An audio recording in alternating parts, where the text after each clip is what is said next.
Something is happening behind closed doors in Los Angeles that could shake the entire foundation of what we've been building this season.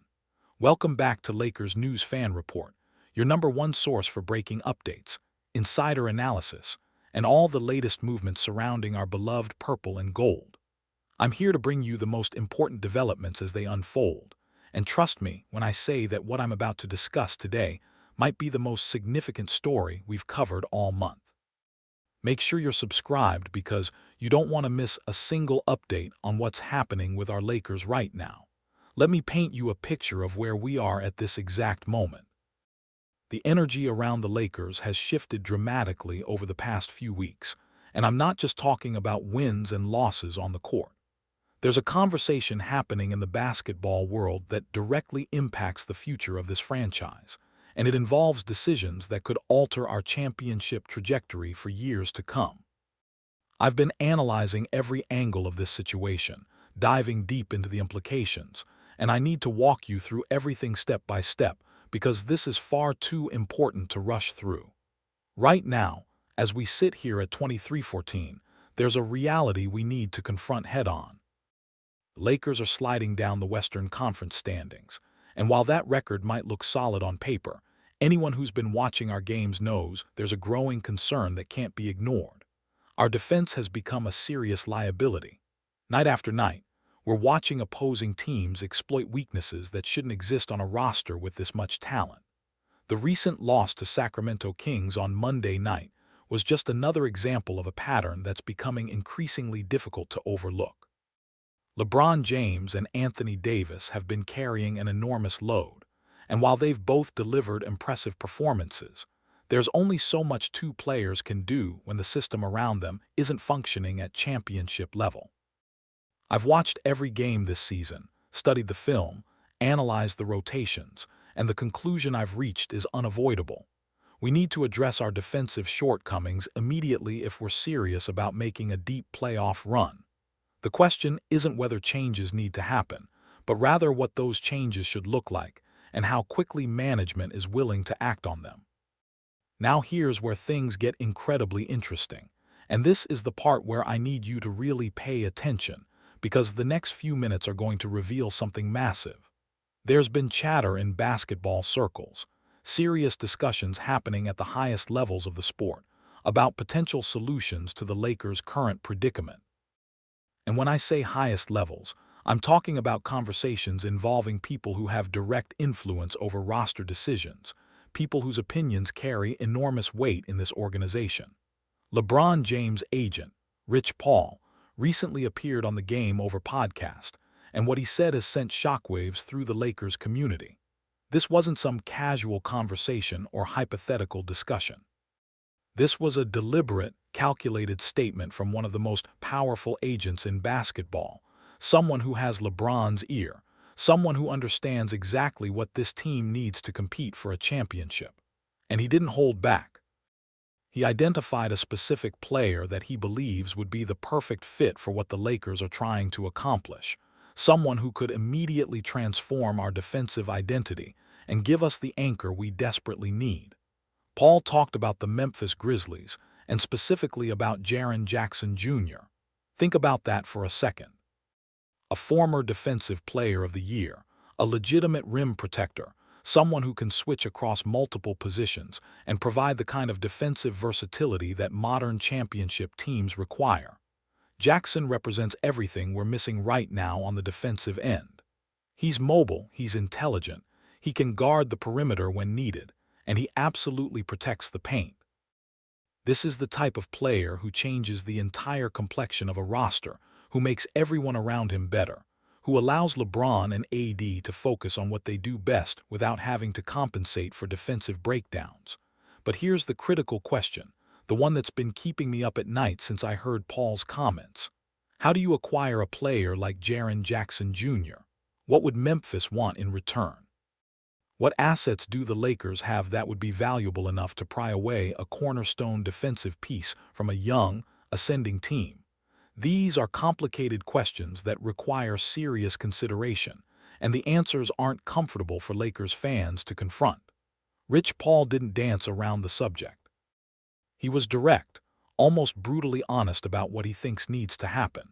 He suggested that if you're building around elite offensive talent, which we clearly are with LeBron and AD, you need that defensive anchor. You need someone who allows your stars to operate freely on offense without constantly worrying about covering up defensive deficiencies. Jackson fits that profile perfectly, and according to Paul, Memphis might actually be willing to move him because he doesn't want to be part of a rebuild. That's a crucial detail because it means there could be legitimate trade discussions on the table if the Lakers are willing to put together the right package. Now let me take you deeper into the strategic thinking here, because this is where my analysis of the situation really matters. When you're constructing a championship roster in today's NBA, you need balance. You can't just stack offensive talent and hope it works out. Defense wins championships.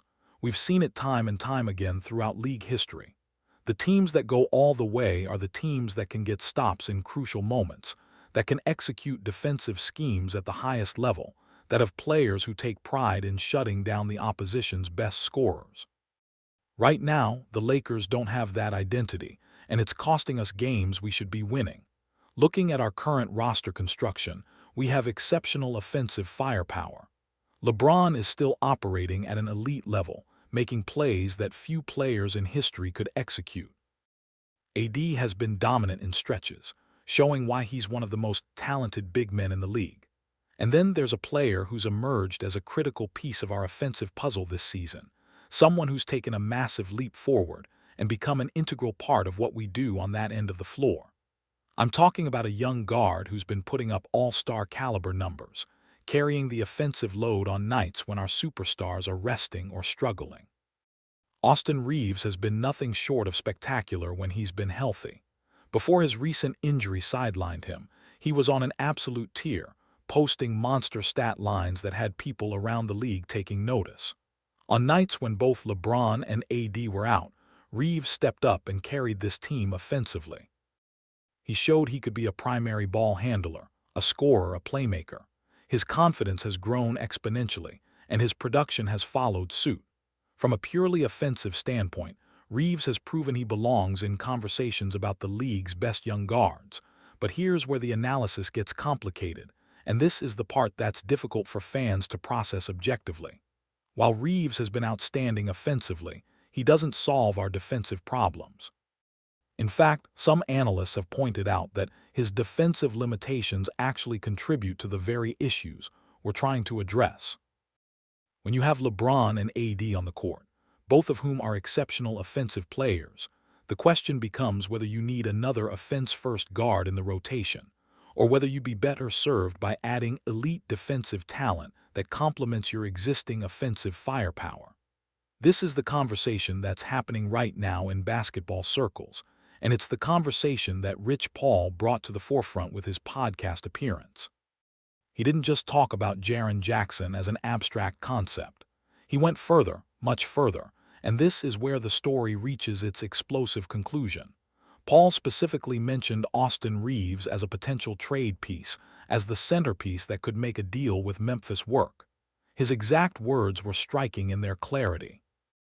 He said there's a world where you can do what's best for your team and what's best for Austin simultaneously. He pointed out that Reeves deserves to get paid, that he's earned a significant contract based on his production. And here's the kicker. Paul believes Memphis would absolutely pay Reeves top dollar. In fact, he suggested that Reeves could become Memphis's leading scorer and primary point guard, that he'd have the opportunity to be the number one option on a young, developing team rather than the third or fourth option on a championship contender. Let that sink in for a moment. LeBron James' agent, speaking publicly on a podcast, floating the idea of trading Austin Reeves to Memphis as part of a package for Jaren Jackson Jr. This isn't some random media speculation. This is coming from someone with direct access to the Lakers' best player, someone who understands the inner workings of this organization, someone whose words carry significant weight in basketball decision-making circles. Now, I need to be clear about something here because I don't want anyone misunderstanding my position. Austin Reeves has been fantastic for us. I love what he brings to this team. His growth has been incredible to watch. His work ethic is unquestionable, and his contributions to our offense cannot be overstated. This isn't about diminishing what he's done or suggesting he isn't valuable. This is about objective analysis of what gives us the best chance to win a championship, and sometimes those discussions require difficult considerations. The reality is that championship construction often requires tough decisions. You have to be willing to trade present comfort for future success. You have to be willing to move pieces that you like in order to acquire pieces that you need. The Lakers are at a crossroads right now where those kinds of decisions might be necessary. We have offensive talent, but we're bleeding points on the defensive end. We have guards who can score, but we don't have that defensive anchor who can protect the rim and switch across multiple positions. Jaren Jackson Jr. would fundamentally change our defensive identity overnight. Imagine a frontcourt of AD and Jackson. Think about the rim protection, the versatility, the ability to switch everything on the perimeter without giving up size in the paint. That's the kind of defensive foundation that championship teams are built on. That's the kind of roster construction that allows your offensive stars to take chances because they know there's elite help defense behind them. From Memphis's perspective, acquiring Austin Reeves makes complete sense for where they are as an organization. They're a young team trying to establish their identity, and Reeves would give them an immediate offensive cornerstone who's still on a reasonable contract. He'd have the freedom to be the primary option, to develop his game without the pressure of playing third fiddle to two all-time greats. For Reeves personally, it could be an opportunity to showcase his talents on a bigger stage, to earn the kind of contract that reflects his production, and to be the face of a franchise rather than a complementary piece. But for the Lakers, this is about championship windows. LeBron isn't getting younger, and while he's still performing at an elite level, we know these windows close faster than anyone wants to admit. We need to maximize every season we have with him in his prime, and that means making whatever moves are necessary to put the best possible championship roster around him and AD. If that means trading a player we love for a player we need, that's a decision championship organizations have to be willing to make. I've been thinking about this nonstop since Paul's comments went public, analyzing every angle, considering every implication. The more I think about it, the more sense it makes from a pure basketball perspective. Yes, we'd be losing offensive production. Yes, Reeves has been great for us, but we'd be gaining the one thing we desperately need: elite defensive presence. We'd be addressing our biggest weakness by acquiring one of the best defensive players in the league. That's how championship teams are built. Now, I want to be clear that nothing is guaranteed here. This was Rich Paul offering his opinion, not announcing a done deal. The Lakers management has to make their own evaluations, has to decide what's best for the franchise.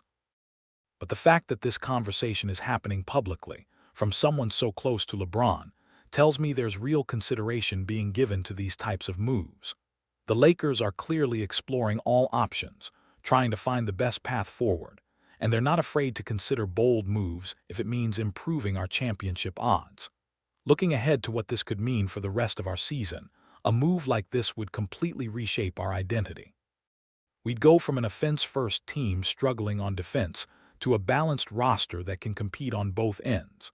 We'd have the versatility to match up with anyone in the playoffs, the defensive prowess to slow down elite offenses, and still enough offensive firepower with LeBron and AD to score with anyone. That's a recipe for championship success, and it's exactly what we should be aiming for. The timing of all this is particularly interesting given that Reeves is currently sidelined with injury. That actually creates a unique opportunity for management to evaluate what the team looks like without him in the rotation, to see if the offense can still function at a high level, to determine whether his absence exposes critical gaps or whether other players can step up and fill that role.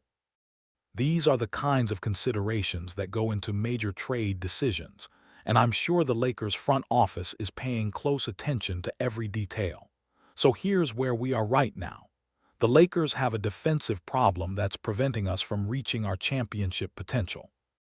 Rich Paul has publicly identified a solution in Jaren Jackson Jr. and suggested a framework for how to acquire him that involves Austin Reeves. The basketball logic makes sense, the timing could work, and both teams might benefit from such a move. Whether it actually happens remains to be seen, but the fact that we're even having this conversation tells you everything you need to know about where the Lakers are as an organization right now. I genuinely believe the front office is exploring every possible avenue to improve this roster. They understand the urgency, they recognize the defensive deficiencies, and they're not going to sit idle while our championship window gradually closes. Whether it's Reeves for Jackson or some other configuration of players and assets, I expect significant movement before the trade deadline. This team is too talented, our stars are too good, and the expectations are too high for management to accept the status quo. What do you think about all this? Would you be willing to trade Austin Reeves for Jaren Jackson Jr.? Do you think the defensive upgrade is worth losing Reeves' offensive production? How do you feel about Rich Paul making these comments publicly? I want to hear your thoughts in the comments below because this is a conversation that every Lakers fan needs to be part of right now. If you want to stay updated on every development in this story, make sure you're subscribed to Lakers News Fan Report. Hit that notification bell so you never miss breaking news, and give this video a thumbs up if you found the analysis valuable.